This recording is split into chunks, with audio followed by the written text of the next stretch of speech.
scrambled eggs. 3 ingredients, 1 pan, 5 minutes, and somehow they still come out rubbery, pale, and sitting in a sad little puddle of water. And everyone gives you the same advice: lower the heat. Here's the problem: that advice is wrong. Or at least, it's not the real story. Rubbery eggs aren't a heat problem. They're a timing problem, and today you'll see exactly what's happening in the pan, second by second. Coming up, what an egg actually is: it's mostly water, and that changes everything. The sponge squeeze that creates the puddle on your plate, the salt trick chefs use before the pan even gets warm, and the invisible cooking that happens after you turn off the stove. First, what you're actually cooking. An egg is basically water. The white is about 90% water held together by proteins, tiny, tightly coiled ribbons floating around like wound up springs. Raw, those springs keep to themselves. Your entire scrambled egg career comes down to what you make those springs do. Add heat, and the springs unravel, scientists say denature. The loose strands then start linking up with each other, building a soft three-dimensional net through the whole pan. And here's the beautiful part: that net traps all the water inside it. That is what cooked egg means: a tender net full of water, wobbling like a custard. But the net doesn't stop building. Keep heating, and the strands keep bonding tighter, denser, harder. The gaps close up, and the water that was sitting in those gaps, it gets squeezed straight out. That's the puddle on your plate. Rubbery eggs aren't dry because the water vanished. They're dry because they wrung themselves out. Picture a wet sponge, gently held, soft, full, springy. Now twist it.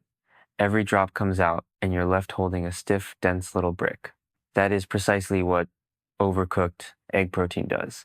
Tender eggs are an unsqueezed sponge. Rubber is what's left after the squeeze. So let's clear the heat's name. A high heat doesn't, because rubber over tightened protein causes rubber, and that's about how far you let it go. Heat just controls the speed. High heat, you reach perfect in 60 seconds and blow past it in 70. Low heat, the same journey in slow motion with time to react. It's not the heat, it's the clock. That's why low and slow works, not because low heat makes better eggs, but because it makes the green zone wider. Between perfectly done and rubber, there's a window. On high heat, that window is seconds. On medium-low, it's a leisurely minute. Chefs cook eggs fast because they've done it 10,000 times. You and I buy time instead. And obviously, the pan needs butter for flavor, for the non-stick glide. And in this family, for tradition, Grandpa Gerald went into a Boxing Day scramble in 2018. Silkiest eggs 3 counties have ever seen. He always said he wanted to go soft. We don't say goodbye in this family. We say medium-low. And Gerald does real work in there. Fat molecules wedge between the protein strands and interrupt the bonding. The net can't pull as tight. A knob of butter in the pan, even a splash of cream in the bowl, makes eggs that stay looser for longer. Fat isn't a garnish, it's a bodyguard for the water. One warning: fat helps, but plain watery milk mostly doesn't. It's extra water the net has to hold, and when the net tightens even slightly, that surplus is the first thing to leak back out. If your eggs weep even when they're tender, the milk did that. Cream if you like richness, nothing if you like eggs. Now, the trick almost nobody uses: salt the eggs before you cook them, ideally 15 minutes before. This was tested side by side. The early salted eggs come out visibly more tender, more evenly golden, and they weep less. Why? Salt changes the electrical charge on the proteins. Instead of slamming together into a tight weave, they link up loosely like a handshake instead of a headlock. Salt in the bowl is texture insurance, working before the pan even gets warm. Salt on the plate is just seasoning. Same crystals, completely different job. Told you salt was more than flavor. So here's the build: medium-low pan, butter in, eggs in while the butter is still foaming. Then move them. Slow, patient sweeps along the bottom, letting soft curds gather in front of the spatula like snow in front of a plow. Glossy, loose, barely holding shape. That's the texture you're protecting. And curd size? That's not skill, that's a menu choice. Stir constantly. Thousands of tiny curds. Creamy, almost a custard, the French bistro style. Full occasionally, big soft pillows, the diner style. Same eggs, same pan, different motion. There's no wrong answer here. There's only what you fancy on toast. Now the step that separates good eggs from great ones. The pan is hot metal, and it doesn't care that you turn the dial off. It keeps pumping heat into the eggs for another minute or more. Residual heat is a second invisible cook that happens after you think you've finished. Ignore it, and your perfect eggs quietly turn to rubber between the stove and the table. The fix: take them off early. When the eggs look 90% done, glossy, soft, a little looser than you'd want to eat, they're actually 100% done. The pan just hasn't told them yet. Plate them.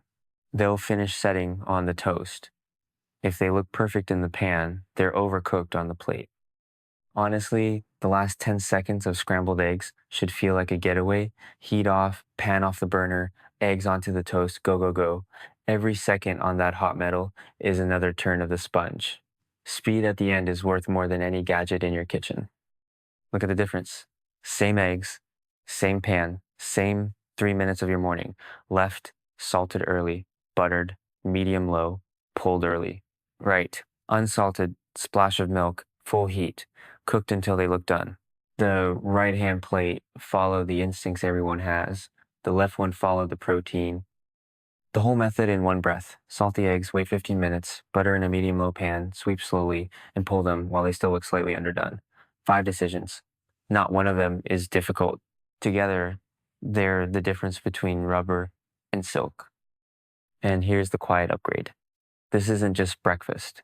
Omelets, egg fried rice, carbonara, quiche, every one of them is the same game. Build the net, protect the water, stop before the squeeze. Learn it in a scramble, and you've learned it everywhere. Eggs go. Restaurant scrambled eggs were never a secret recipe. They're water, protein, fat, and somebody who knows when to stop. Now that somebody is you. The recap. An egg is water in a protein net. Rubber means the net squeezed the water out, a timing problem, not a heat problem. Salt 15 minutes early. Butter for the bodyguard.